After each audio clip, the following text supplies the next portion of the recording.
Hello everyone. Dissolution of partnership firm, यही chapter हम लोग स्टार्ट करने वाले हैं, जिसका हिंदी होता है साझेदारी फर्म का विघटन या साझेदारी फर्म का समापन। तो इसका मतलब हम लोग समझते हैं।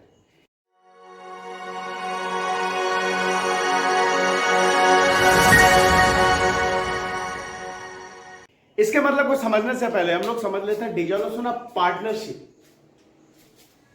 डिसोल्यूशन ऑफ पार्टनरशिप, साझेदारी का विघटन, जिसे हिंदी में कहते हैं साझेदारी का विघटन। ठीक है, तो जब कभी पार्टनर्स के बीच में उनका रिलेशन बदलता है, उस स्थिति में जो डिसोल्यूशन होता है वो पार्टनरशिप का डिसोल्यूशन होता है। जैसे कि हम लोगों ने इसके पहले जो सारे चैप्टर पढ़े, change in profit sharing ratio या एडमिशन ऑफ अ पार्टनर या रिटायरमेंट ऑफ अ पार्टनर या डेथ ऑफ अ पार्टनर, उन सारे में क्या हो रहा था कि पार्टनर्स के बीच में रिलेशन बदलता था और उसके बाद में फिर क्या होता था, वही पार्टनरशिप बिजनेस आगे कंटिन्यू होता था। वहां पे पार्टनरशिप फर्म का रिकंस्टिट्यूशन, पुनर्गठन होता था।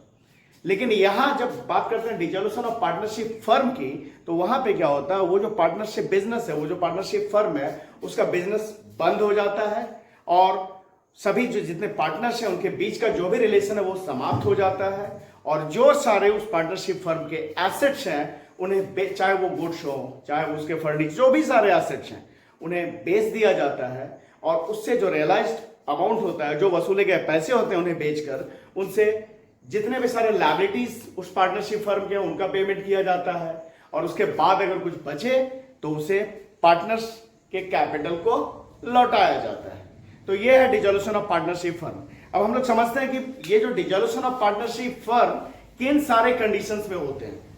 तो एक पार्टनरशिप फर्म का डिसोल्यूशन होता है, उसका पहला conditions of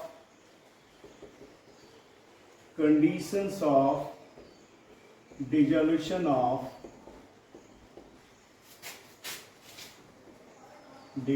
of partnership firm. क्या क्या कंडीशन है जिसमें पार्टनरशिप फर्म डिसॉल्व हो जाता है। तो पहला, रिटायरमेंट ऑफ अ पार्टनर। दूसरा, डेथ ऑफ अ पार्टनर। तीसरा, इंसॉल्वेंसी ऑफ अ पार्टनर। चौथा, in case of disability of a partner. और पांचवा, accomplishment of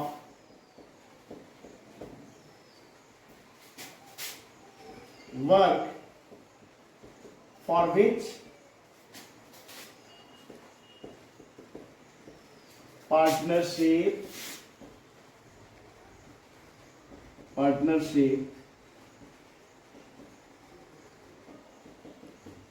has been established। तो ये 5 स्थिति हो सकते हैं जिसमें कि एक पार्टनरशिप फर्म का समाप्त किया जा सकता है, उसे डिसॉल्व किया जा सकता है। पहला, अगर किसी पार्टनर का रिटायरमेंट हो गया पार्टनरशिप फर्म से, उस केस में, उस कंडीशन में पार्टनरशिप को डिसॉल्व किया जा सकता है।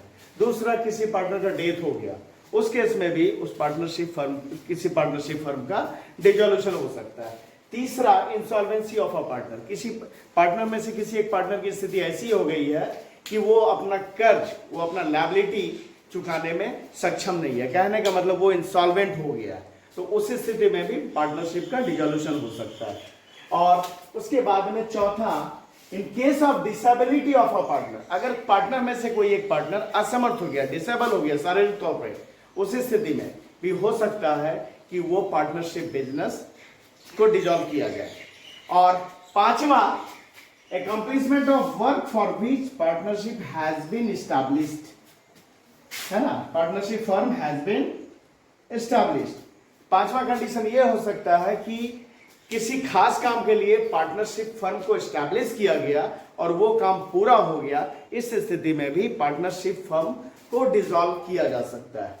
और अब हम लोग देखते हैं कि किन सारे मेथड से एक पार्टनरशिप फर्म को डिसॉल्व किया जाता है, उसके कितने सारे मेथड हैं एक पार्टनरशिप फर्म को डिसॉल्व करने के। तो अब हम लोग देखते हैं कि कितने सारे मेथड हैं जिससे कि एक पार्टनरशिप फर्म को डिसॉल्व किया जाता है, एक पार्टनरशिप फर्म का डिसोल्यूशन हो जाता है। तो पहला है डिसोल्यूशन बाय एग्रीमेंट।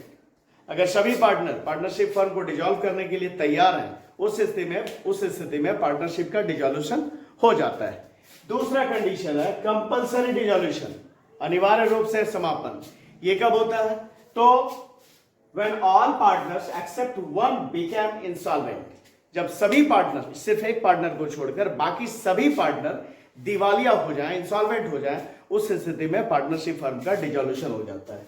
और दूसरा, अगर due to some event running business of partnership firm has become illegal, कुछ घटना के घटने की वजह से जो पार्टनरशिप फर्म बिजनेस कर रही थी वो बिजनेस अब इलीगल हो गया, उस स्थिति में भी पार्टनरशिप फर्म का डिसोल्यूशन हो जाता है। फॉर एग्जांपल हम लोग लेते हैं कि सपोज किसी एक स्टेट में पार्टनरशिप में एक बिजनेस शुरू किया गया शराब बनाने की, और वो फैक्ट्री डाली गई और एक कानून लाया गया। उसके बाद वो बिजनेस वहां चल रहा था अच्छा खासा, और उस स्टेट में एक कानून लाया गया कि अब इस स्टेट में शराब का बेचा जाना, शराब का बनाना इलीगल है। उस स्थिति में उस पार्टनरशिप फर्म को डिसॉल्व किया जाएगा, क्योंकि उसका जो बिजनेस है अब उस स्टेट के हिसाब से इलीगल है। तो यहां भी पार्टनरशिप का डिसॉल्यूशन होता है। उसके बाद में आते हैं तीसरा में डिसॉल्यूशन बाय नोटिस। अगर पार्टनरशिप वॉलंटरी पार्टनरशिप है, ऐच्छिक साझेदारी है, उस स्थिति में कोई भी साझेदार, कोई भी पार्टनर सभी पार्टनर को रिटर्न नोटिस देकर के उस पार्टनरशिप फर्म को डिसॉल्व कर सकता है। उसके बाद में चौथा है ऑन हैपनिंग ऑफ कंटिजेंसी, कुछ आकस्मिक घटनाओं के घटने की वजह से भी पार्टनरशिप फर्म का डिसॉल्यूशन होता है। वे कौन सारी घटनाएं हैं? तो पहला, डेथ ऑफ अ पार्टनर, किसी पार्टनर की डेथ हो जाए तो पार्टनरशिप को डिसॉल्व किया जा सकता है। दूसरा, इंसॉल्वेंसी ऑफ अ पार्टनर, किसी पार्टनर का कोई पार्टनर इंसॉल्वेंट हो गया, उस स्थिति में भी पार्टनरशिप डिसॉल्व हो सकता है। तीसरा, ऑन एक्सपायरी ऑफ पीरियड, कुछ एक पार्टनरशिप बिजनेस जो होते हैं किसी एक खास पीरियड के लिए होते हैं, एक निश्चित समय के लिए की जाती है, तो वो समय जैसे ही पूरा हो जाता है उसके बाद वो पार्टनरशिप फर्म डिसॉल्व कर दिया जाता है। उसके बाद अकम्प्लिशमेंट ऑफ वर्क, कुछ पार्टनरशिप बिजनेस किसी खास काम को करने के लिए किया जाता है, तो वो काम जैसे ही पूरा होता है उसके बाद वो पार्टनरशिप फर्म डिसॉल्व हो जाता है। अब आते हैं फाइनली पांचवा, dissolution by the court. Court के द्वारा पार्टनरशिप फर्म का डिसॉल्यूशन, वो जो है ये सारे कंडीशंस हैं जो मैं अभी आपके साथ डिस्कस करूंगा। इन सारे कंडीशंस में पार्टनरशिप फर्म को डिसॉल्व करने के लिए कोर्ट ऑर्डर दे सकती है, अगर कोई पार्टनर इसके लिए मुकदमा किए हुए है कोर्ट में। तो वो कौन सारे कारण है? पहला, इंसैनिटी ऑफ अ पार्टनर, अगर पार्टनर में से कोई एक पार्टनर पागल हो जाए, उस स्थिति में कोर्ट पार्टनरशिप फर्म को डिसॉल्व करने के लिए ऑर्डर दे सकती है। दूसरा, when a partner has been permanently declared incompetent, जब पार्टनर में से कोई एक पार्टनर जो है स्थायी रूप से परमानेंटली अयोग्य घोषित कर दिया गया, इनकम्पिटेंट घोषित कर दिया गया पार्टनरशिप के लिए, तो उस स्थिति में भी कोर्ट उस पार्टनरशिप फर्म को डिसॉल्व करने के लिए ऑर्डर दे सकती है। तीसरा है, अगला है on breach of partnership agreement, अगर जो पार्टनर्स के बीच जो पार्टनरशिप एग्रीमेंट है उसके भंग होने पर, उसके वायोलेशन की स्थिति में भी कोर्ट जो है पार्टनरशिप फर्म को डिसॉल्व करने के लिए ऑर्डर दे सकती है। और अगला है on transfer of interest of a partner, अगर कोई किसी पार्टनर का जो हिस्सा है वो किसी और को ट्रांसफर कर दिया गया, उस स्थिति में भी पार्टनरशिप फर्म को डिसॉल्व करने के लिए कोर्ट ऑर्डर दे सकती है। और अगला है कंटिन्यूअस लॉस इन फर्म, अगर पार्टनरशिप का जो बिजनेस है वो लगातार लॉस में चल रहा है, नुकसान में चल रहा है उसका बिजनेस, उस स्थिति में भी कोर्ट उस पार्टनरशिप फर्म को डिसॉल्व करने के लिए ऑर्डर दे सकती है।